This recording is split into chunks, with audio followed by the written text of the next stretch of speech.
สิริชัยเอาใจตั้งขอแรงใจจากแฟนฟังให้มาตุ้มให้มาต่อ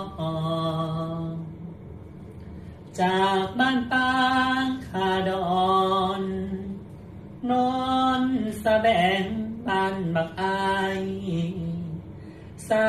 รคามบ้านบักอายเอาเสียงร้องอ